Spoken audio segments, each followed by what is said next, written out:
Okay, so where was I? Imagine, dear reader, for a moment the hypothetical situation in which Marvel's main black heroine, after only one stunning film, was replaced by a black man due to the death of her performer, and the female cast was almost entirely replaced by men. Think of all the isms that would be thrown at that involved, at those all of those people involved in that particular type of film. You would have cries of what is it, sexism, machismo, they would call it. There would be just total outrage if they were to do this in the opposite direction. But they take a film and they replace most of the black male characters with black females, and it's supposed to just get by without anybody having a criticism of it. And like I said, I've seen women, even women, go to the film and criticize this movie, like, where the men at? So this is exactly what happened with Black Panther, and we gave it a standing ovation. Indeed, there seems to be an underlying idea that patriarchy would be able to favor the black man, a political rhetoric used to justify his discarding and replacement, as if black men too did not have very serious deficits of representation, unlike white men. The vilification of men and the orphanhood of black boys and young men. Wakanda Forever comes in the wake of Mulier Hay, or The Woman King, a film starring Viola Davis, and incensed by militancy. Despite the relevant discussion of African participation in the slave trade and the obvious and welcome spotlight on the Ogojis, the black men in the plot are personified as rapist and violent, the general of Oyo; weak and incipient, the general of the army of Dahomey. Well, they call it Daomé in Portuguese, which we call Dahomey. A slave collaborator, the king of Dahomey. Confused and a slave trader, the mestizo or mixed race Malik, among others. Pointing out an increasingly present trend of a discourse grounded in a racist and sexist repertoire of vilifying black men, where racist stereotypes that disqualify blackness, patriarchy that belittles non-white men, and gender progressivism that tends to see masculinities as essentially toxic would work in synergy for the symbolic and material degradation of black men. It could be said that Black Panther died because probably no other actor would be able to play him after Chadwick, especially after his untimely death and the immense grief it caused. This is a fragile, sentimental perception that underestimates black men. How many good-looking, competent, and talented black actors would like a role of this magnitude and perpetuate his legacy? How many black boys and young men, many of them without fathers or any close black male figure that could serve as inspiration and reference to compose their masculinities in a healthy and purposeful way, have not been orphaned by the leadership figure and courage of the black hero? The specialized literature points out the need for boys, especially black boys, to have masculine references as examples, and that this benefits them in several areas of life: education, sociability, self-esteem, security, in short, in their psychological and social development as a whole. To take away from them Marvel's main black hero, even temporarily, due to Chadwick Boseman's death, is to subtract from them two first-class black references at once. What are we trying to tell these boys and young men? That not even in the fantasy world are they safe. And if some think that the tone of the text is a bit dramatic and that I am overestimating the death of the Black Panther, I present two simple examples to argue otherwise. Recently, videos of black girls watching the trailer for the Little Mermaid movie starring Halle Bailey circulated, and all of them, to a greater or lesser degree, were positively surprised and happy that she was a black girl.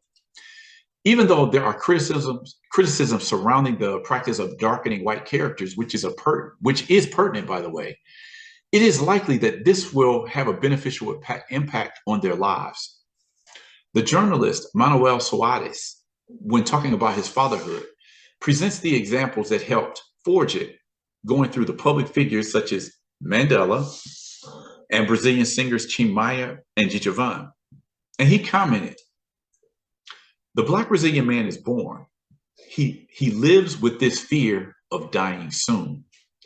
That's to say that, like I said, the numbers of young black males who are killed in either street violence or police violence is off the chart in Brazil.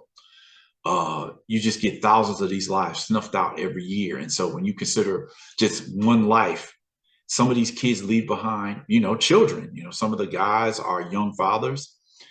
And then you think of how many children, if they didn't have children, how many children they would have produced and how many grandchildren, great grandchildren would have been produced. So it's not just really one life that's snuffed out. And you see this segment of the population just being almost exterminated every year. So, as Manuel Soares said, the Black Brazilian man is born. He lives with this fear of dying soon.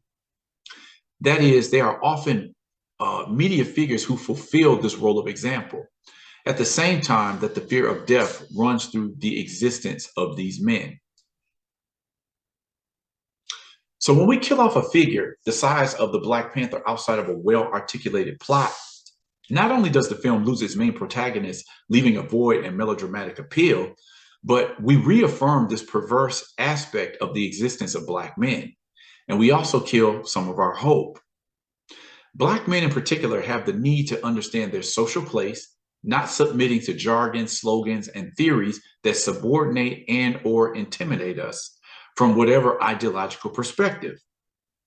Being proud of being a Black man, drinking from our history and biographies, seems to be the best way in existence, less dependent on others' valuations, and therefore more potent for political pressure and dedication to our personal and collective plans and dreams.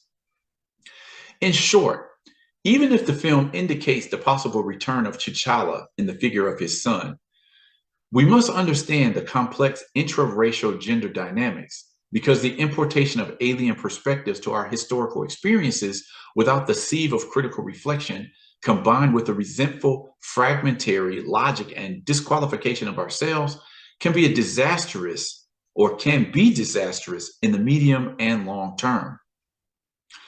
For this reason, I maintain the reflection of the important African-American intellectual Cornel West. Neither Black men nor Black women will succeed without both sides being successful, which is a point that I've made before. For the degradations they suffer are inseparable, though not identical. The Black Panther lives. So anyway, that's just the perspective of, well, I left some of my perspective here as well as that of Henrique Hestier via Medium. So I'm just curious to know what you thought about this piece.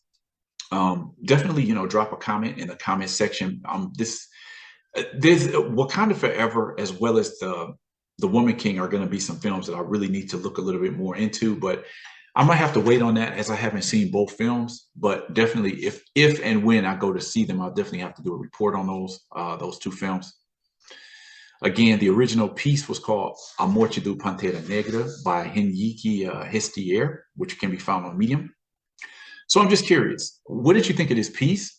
What was your reaction to seeing Wakanda Forever? What were some of the flaws? What were some of the parts that you enjoyed? Let's start a discussion here. I know, obviously, The Woman King, I think it's about ready to be released on Netflix if it hasn't already been. And I think the period of earning a whole lot of money for Wakanda Forever is actually over too.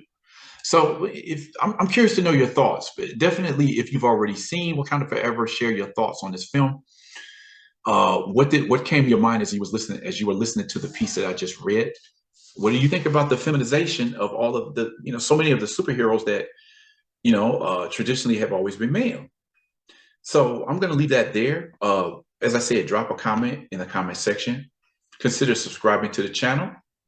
Click on that notification bell so that you'll be one of the first to receive my new videos as I put them up.